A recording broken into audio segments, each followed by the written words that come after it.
like to asphalt or rise. Here's a quick trick you can do. Yeah. This sounds really bad, but bear with me.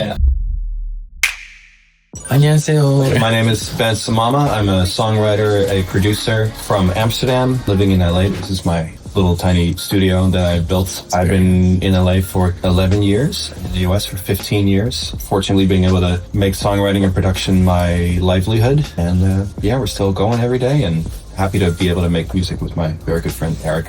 Hello everyone, my name is Eric Oxkalnis, professionally known as Acoustics, Sex on the Beach, Good Nights, are my two artist projects.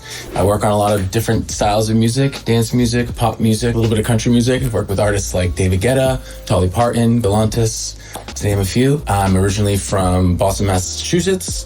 Like Ben said, I'm fortunate enough to make music for a living. Okay, so today we're going to talk about song session and collaboration. So in Korea, song session is not common yet. And there are a lot of like Korean producers who just try to finish everything alone. And then usually it takes like 2 weeks or 3 weeks for making a one song, because they try to do it all day by themselves. And there are a lot of like amateur producers who think themselves like, oh, I need more time to practice my skills. So I need to spend more time in my bedroom studio. So they spend like 5 years, 6 or 7 years in their studio. So what do you think about that? I think it's good to become very talented at what you do. I think in the end, everybody has natural inclinations of what they're great at. For example, I'm great at melody, but I'm good at lyrics. So my inclination is then to find someone who's great at lyrics. So then we can work together and have two great elements. And then I can either sit on that lyric for 2 weeks and shoot myself in the head because I just can't get there. Or I can find somebody who does it in an hour in the same way that I do a melody in an hour. And that way you kind of help yourself out as well. I think sort of piggybacking off of Ben's point too, it's like it's really good when you are by yourself to fine-tune the things that you're good at and become a specialist at something. I truly believe that we work in a specialist industry. So it's like if you're really good at melodies, then you can become amazing at melodies. But the other side to the coin of that is if you go and you sit in the same, 4 walls every single day and you're using the same keyboard and the same mouse and the same DAW and the same everything, then you're going to naturally go to the places like, human beings are routine. Their nature is routine. So it's like you're going to always pull the same synth patch, or you're always going to think of the same type of melody or the same type of lyric. And that's something that, working in the room with somebody else, you would never think of if you were just sitting there by yourself. I also feel like it's learning a language. The only way to learn French is to move to France. Yeah. In my case, if I want to learn how to write better lyrics, the only way to really, really do that is to work with people that are better at than me. So that needs to be collaboration. Right. Yeah. That doesn't mean that I should get lazy because I work with some fantastic lyricists. I don't have to think about it anymore. It can happen sometimes, but I think that makes you a better lyricist because you're like, oh, dang, so-and-so is so much better at lyrics. Yes. Oh, wow, I would have never thought of that. Oh, that's interesting. I learned that from them, and you can learn from the people that you collaborate There's with. a lot of technical skills as a lyricist. I'm just using lyrics as an example, but there's a lot of technical skills that you can use for lyrics that I would have never thought of. Like, oh, they come from this angle, or they're using that old song as an example of like how we framework this words, this storyline, and it's all this stuff that I could never think of by myself if I wasn't in the presence of someone who knows all that information. So, it's very, very important to become the best you can be at any skill, but it's also smart to understand what you are great at and what you're not great at. And therefore finding people that can complete you makes your life easier, first of all. It's also more fun because you're not constantly shooting yourself in the head. I'm hearing something, but I can't get there. Now I have to stare at the screen for 3 weeks. Oh my God. Like that makes you want to quit. And keeping it fun is 90% of the point. The hardest part is keeping it fun because it's a very difficult job as is. So then when you're working with people you love and you're working with people that make it easier, then you can do it more often and then you can stay in it longer. Right. And I think also like another point, it's like you said something of like, beating your head over it for something. It's like what takes you 3 weeks could take somebody else 3 minutes. Yeah, absolutely. Do you know what I mean? And it's like there's that, like it's always like and vice versa. And vice versa, right? And it's like, and then you can kind of go to each other, and then that's the beauty of collaboration. Right? Yeah, and then in LA you have the extreme version of that where you have like 6 people in a room, and one is the drum guy, and one is the guitar guy, exactly. and one is the rap girl, and one is the singer, and it's all of a sudden you get very like segmented, like you have one role and stick to it. Yeah. And whatever it takes to get the song to where it needs to be. Yeah, but of course. the rule in LA and in London and in Amsterdam and in most places that do quote unquote pop music, collaboration is the rule. The one thing I would say that you got to be careful of when you are collaborating a lot is that it's very easy to then start compromising your art, the thing that makes you special and different, because there's 4 other people in the room and you want to keep the vibe. You're trying to bend to kind of make everybody feel happy, and then you're maybe not advocating for your own and ideas. There's sometimes someone like Tame Impala, like he only sounds like that because it's him. Right. No one else, right? So, but it doesn't mean that he doesn't know how to collaborate. Right. So finding a balance between learning from your peers and be willing to learn from your peers, but also keeping the thing that sets you apart in like a box that no one can touch. Is equally important. How many songs do you write in a month? Oh, God. In you guys' case? Oh, God. Yeah. I've slowed down a lot, actually. But by a lot, I mean, let's say by year, because I usually measure it by the year. That's 12 months. I used to write about 250 songs per year. 250. Now I'm at like on 150. Yeah. The reason for that is because the tempo that LA, specifically LA, but also Amsterdam and Berlin and, Nashville, the tempo that they give you is 1 a day. Right? So there's 365 days in the year. You work Monday to Friday. Usually you write 1 song a day, but sometimes you write 0 songs, or sometimes you write 2 songs, but it always kind of equals out at 200. And that doesn't mean they're all good. It just means that you did it. And then you got to go find the really, really good ones out of the 200. And those are the ones that I measure by. So just because the number is 200 doesn't mean that you wrote 200 hits in a year. No. Maybe I write 4 hits. You'd be in a way bigger studio if you wrote 200 hits in a year. My publisher told me, like, if you get 3 or 4 phenomenal songs a year absolutely out of those 200, then you're doing great. Absolutely. And the thing is, you can't force yourself to get to those. So that's why you do so many, because then, you're done with the day and you listen back a week later, you're like, oof, that one is very special. I didn't notice it at the moment, but now I'm still thinking about it. Now recently I'm producing a lot more records and that takes time. So my tempo has gone down, but I spend a lot more time on the same song, sometimes months. Right. And that's fine. I mean, there's no right or wrong way to do it. It's just the best way to learn how to write and how to produce is just to do it over and over, repetition, and over and over, and fail and fail and fail, and don't give up and just keep going. So, 15 years into my career as a songwriter, I guess I'm 3,000 songs in. Wow. Right? That's crazy. I guess. That doesn't mean that I'm empty. Like, I'm not emptied out. I'm still writing more and more. That Google Drive is becoming more and more expensive every single year. It's like, would you like to upgrade to 60 terabytes? I mean, kind of. My Dropbox is filled, and my portfolio list goes up to like 2,500 or something.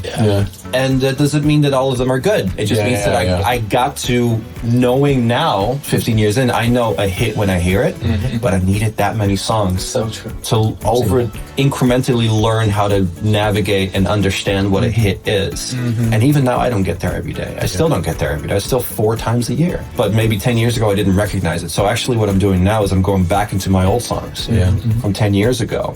Because with 10 extra years of experience, I'm recognizing that song from 2017 actually has something great to it. But back then I didn't know it. You didn't know how to execute. No, I didn't know how to recognize it. Right. And that's just experience. Does it make sense? That was really good. Okay. I mean, but please. Amazing. No.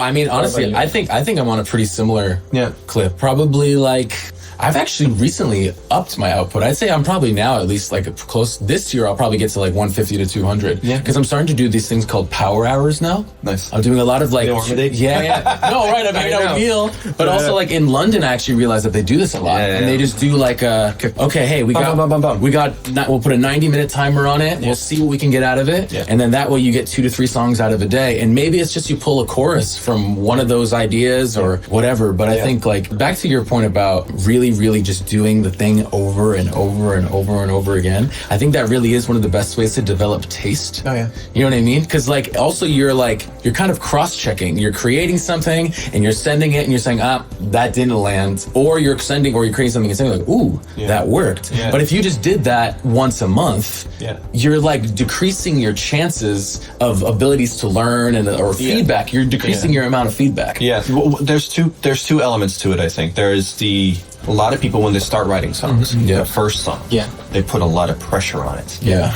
So important. This is my first song. It has to encapsulate my whole life. That's so true. And they start thinking about it, and it's not good enough because if you have good taste, for example, taste is the most important thing. 100%. You have good taste. You realize that that song that you're currently writing sucks. You know it, but you can't get to where you want to be. Yeah. Right? That's what taste is. Yes.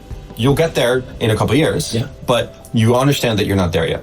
A lot of first-time writers, they have the taste, but they can't get there the first time, and then they give up. Yeah. Because they hate it. Yeah. And it's true. It's not good. It doesn't matter. Yeah, or they're afraid to show it too. They're afraid to show it Confidence is a huge piece of this. Absolutely, yeah. So the best way to get past that, the first 100 to 200 songs that everybody writes, that you have to get through the shits, That are shit. is to understand that you have the taste, you know this isn't it, but it's okay. But trust your taste. Yeah, trust your taste and say, I know this isn't good, but we'll get there if you just keep going.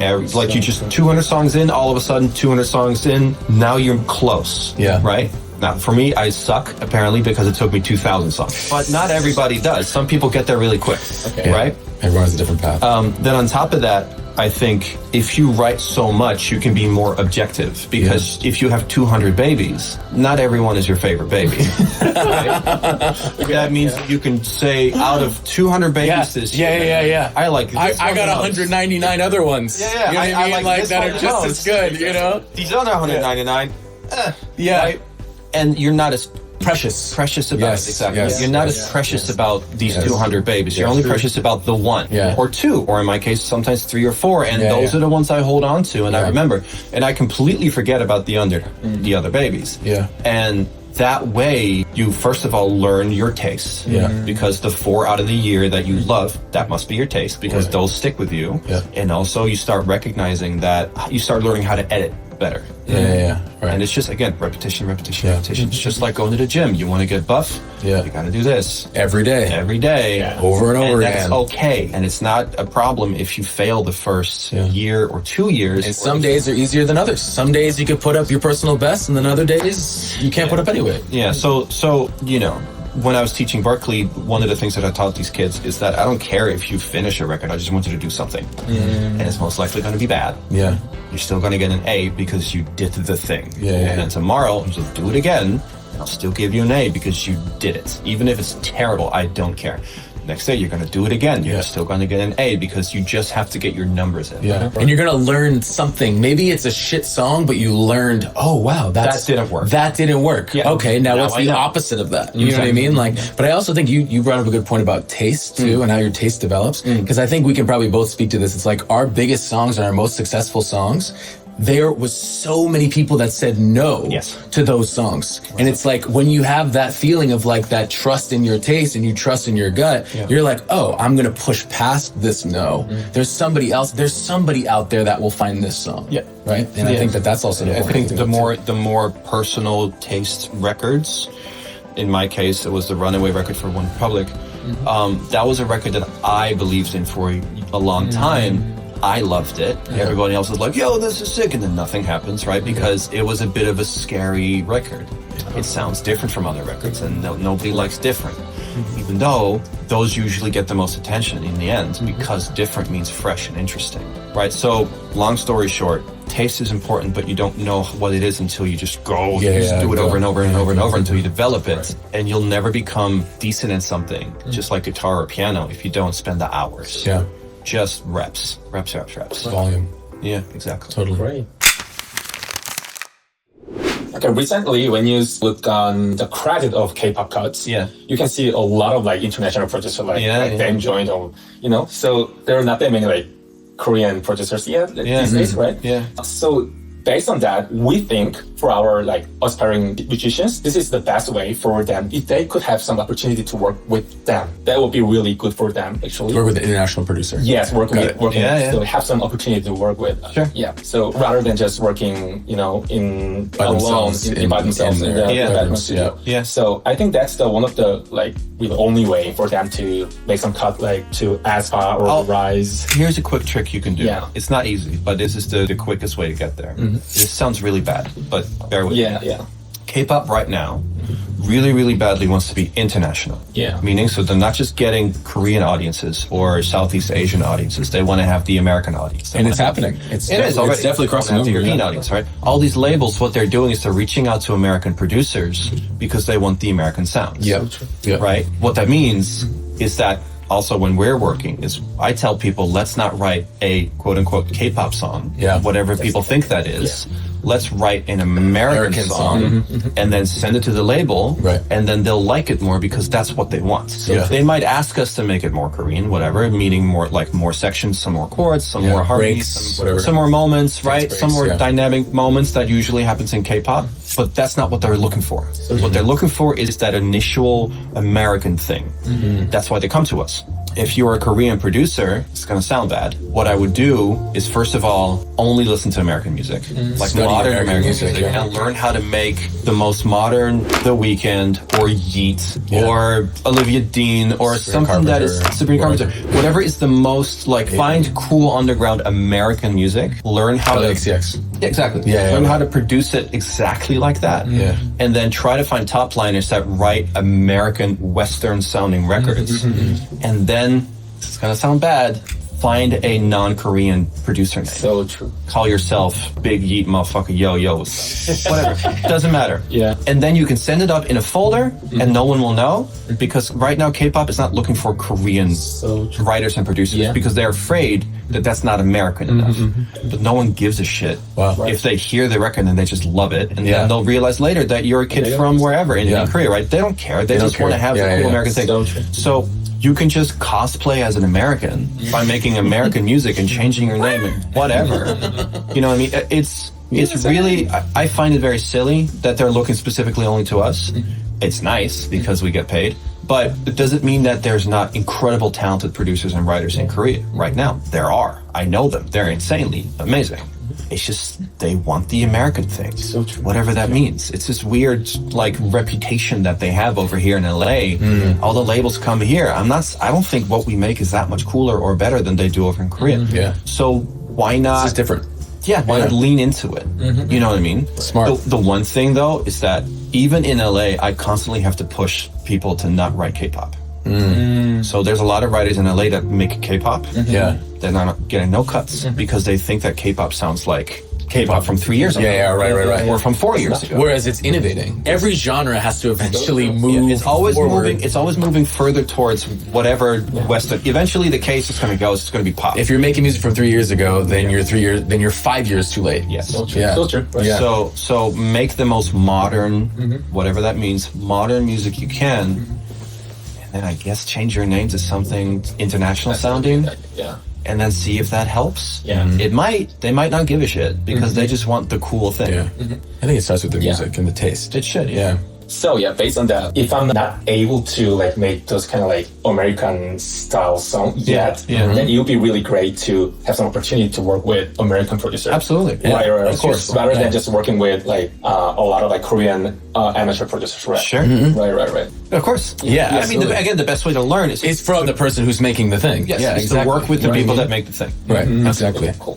Okay, so we're gonna start a 1-year course next month, and then we're gonna let our students to work with international producers, and then also we're gonna let them work with K-pop, like Korean hit producers too. So that way we can let them just collaborate like international producers and with Korean producers at the same time. That's an incredible opportunity, yeah. In terms of the track quality, you know, like Korean hitmaker, we're gonna help them, so it's gonna be really good track quality. Amazing. So yeah, so it's gonna be like students and then Korean hitmakers and then international songwriters. Great. This is gonna be really That's amazing. Wow, this is really first thing we try in Yeah, Asian Really market, cool. so. Really So- forward thinking. What you thinking on this? No, it's really smart. I think it's really smart. Yeah. Cool, yeah. I think it's Absolutely. amazing. I think it's an amazing opportunity to be able to collect. I mean, also like to touch into all these different cultures and genres. I think like working with somebody who's international, working with somebody who's local, I think that it's, you'll get you always get the average of all of it. Yeah. You know what I mean? And then that could Absolutely.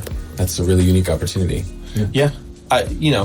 Again, we write every day. Not every day is going to end up with a fantastic song, but the best way to up your average of fantastic songs is to just do more and more and more. So, if the students get an opportunity to write more with people that know what great sounds like, that's fantastic learning opportunity. Yeah. Okay. Yeah, last question about Suno. These days, as you mentioned, like we really try to make some kind of like American style music or something, but we're not good at those kind of things. So these days we're trying to do a sketch, make some sketch through the Suno, and then we're trying to edit or remix or something. That's our way. Sure. That's the way that we recommend to our students. Okay. So what do you think about the Suno as a producer or as a songwriter? I use Suno only one way, and that is to replace my vocal with another vocal. Okay. Because I don't always sound great when I'm doing like a cool R&B record. I have a very specific vocal sound. I don't know, I'll tell you, I don't know a lot of producers that use Suno in that way. I know a lot of people that use Suno if they want to have like a quick, like they sing something and they say, make it horns. And then they make a sample out of it. And then they put that into the session and they put their own drums on it. Right?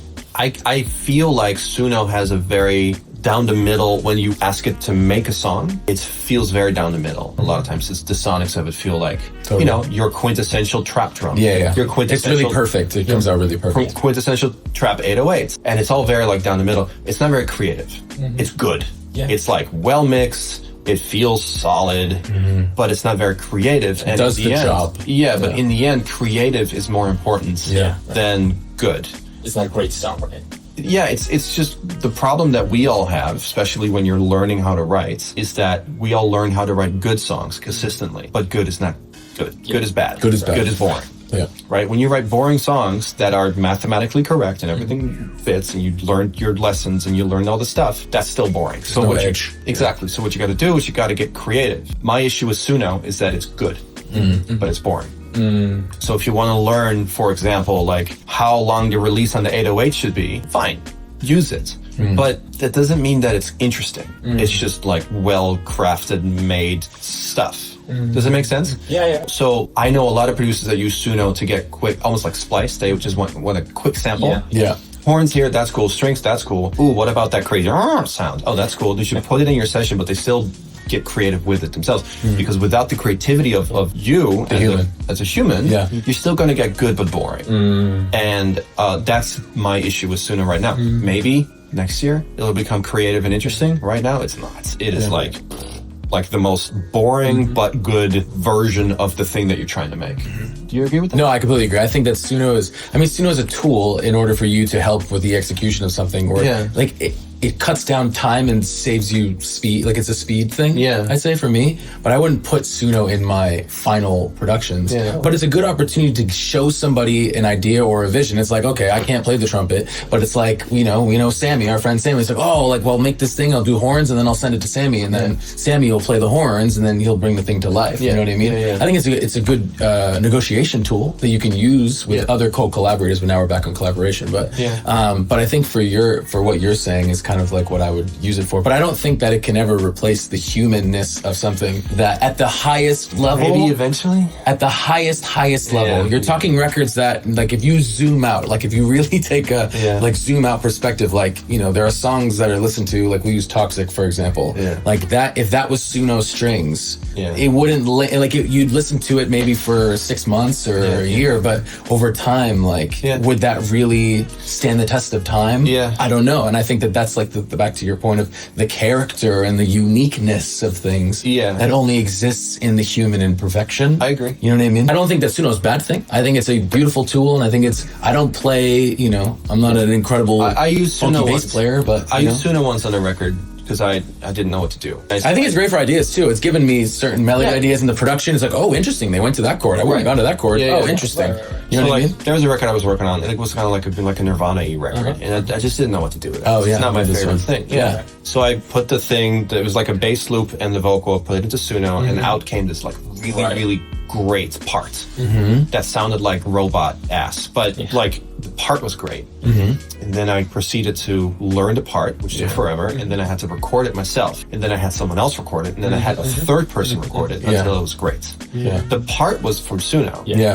The theory. The idea was from Suno. The theory, but the sound was robot shit, right? So then I needed the humanity of a real person to actually play it and record it properly and have it sound great and human. It's a sounding board. It's like, hey, is this a good idea? No, it's not. Okay, cool. Is this a good idea? Oh, wow, it is a good idea. So let me bring this to life. You can use it as like an aggregate of like cool ideas from a certain genre sometimes, but then it sounds like flat and boring and good when it comes out. So I would use it more as a arrangement tool than as a I like this sound, let's put it in, or like I grab this entire thing. Yeah. You're also ripping stems and like it sounds grainy and shitty. Also, because if normal people might not notice a difference between Suno and real, but professionals definitely. Yeah, 100%. And A&Rs. A&Rs can tell, but also like, I work in a lot of dance music. Yeah. When you play stuff on big systems, It doesn't work. Oh my God. Like you can like hear, well, the phasing's bad, the frequencies are bad, they peak out. So it's like, if you're going for the biggest, K-pop acts or the biggest DJs or whatever, they're only playing on big systems. You cannot use Suno. Like you're talking about playing a song in front of 50,000 people. Yeah, like right. you Suno's can't have simple. ripped Suno. It doesn't work. Just replace the hi-hat. Yeah, but the ideas usually are decent. Yeah, the ideas, They might it's be great for boring. ideas. Like in my case, the idea of that guitar line was like a very down the middle guitar line from that era. I just didn't know that era very well. That works. Yeah. But if you're doing like modern dance or modern hip hop or whatever, like it's gonna sound like everyone else. Yeah. Right. So I'd be very, very careful with Suno. It's a quick way to see if it works. Yeah. It's like a guess and check thing. Yeah, it's great for vocal replacement, which is the only way I use it. If you write the song, you do the whole thing, the lyrics and the melody, the song is unique and it's special, and I just can't sing it well. Then you use Suno. So you're not using the Suno when you're making top line work? No, never. Never. Wow, just for idea or something, you don't use it? No. Wow. And not because I've tried it once, and what happens is... Sounds like a robot. So I've worked with some singers that are so good at singing that they can get away with bad melodies. Oh, this is so true. Yeah. Right? Yeah, it's like a blessing, a gift, and a curse. Yeah, I've worked with them. And I'm like, I know this song is really bad. Like, I know this doesn't work. But your voice is so good. Yeah. Your voice is so good. And the problem is that it's only cool if they do it. Yeah. So And the moment you get another singer, K-pop group, or any other artist, it's lame. So all of a sudden, you start listening to how good the performance is and not how good the bones of the structure of the song are, right? And Suno is the same. You can write a terrible melody, and Suno will perform it so well that it sounds okay. But it's bad. It's a bad idea. Yeah. And the absolute golden rule here is you have to imagine that if you do it by a campfire with a guitar with someone who can't sing, and if it still sounds like a hit, then you're okay. Wow. Right? And what's nice about my voice is that it's not that good. So if I can sing it, It's pretty good. it's fine. I know. It's good. If I can sing it and it sounds like a hit, then usually someone else can too. But if like someone, I won't name names, but if there's like 3 or 4 singers in LA that I work with, if they do it, it's like, of course it's going to sound like a hit. It's not the point. They're not going to do it. So true. Someone else has to do it and make it sound like a hit. And that means that It's like a cheat code. It's a cheat code, but it means that the energy and all the work should be in the song structure bones. At the core. It has to work if an idiot does it. Does it sound good on chords? Some idiot on a guitar at a campfire, or like American Idol, like auditions. Yeah, right. Some kid Singing from a cappella. Milwaukee who can't sing. If he does it, it still sounds like a hit. Then you're good. Right. And Suno, unfortunately, is the guy who can sing too well. So it instantly makes it sound like it's acceptable. But it shouldn't be. Because the song isn't done yet. Right. Does that make sense? No, it makes total sense. I think it's a great point. Wow. I know people like that, and it bothers the hell out of me. They can get away with some really bad songs. Yeah, no, I know a couple. It's like as songwriters, we're always creating songs and then sending them to the artist. And there's very few people that when you send it, it sounds better than the demo. Yeah. You know what I mean? Yeah, it always kind of takes a step down. And then there's been a few circumstances where it's like you send it to them and then it takes a step up. Yeah. You know? Anyway. Yeah, we could rant on forever. Suno's useful. Don't lean on it. Cool. Yeah. Okay. It's a great tool. That's short. I think that's all. That's Great the tool. short of it. Great tool, yeah. Yeah, I think it's really good. It was really good advice, really. Okay. Thank you so much. Yeah, sure. Of course. Seriously, thank you so much. Thanks for coming. Of course. Yeah, no, absolutely. I bet this video we're gonna be really like rise. Awesome. Really, yeah. Amazing. Okay. Thank you so much, guys. Thank you, everybody. Please sign up for the 1-year course. It's going to be super, super useful. Incredible. And we're very happy to be a part of it. Thank you, Gamsong, for having us. Thank you, Gamsong. Appreciate you guys. Thank you so much. Thank you. 감사합니다.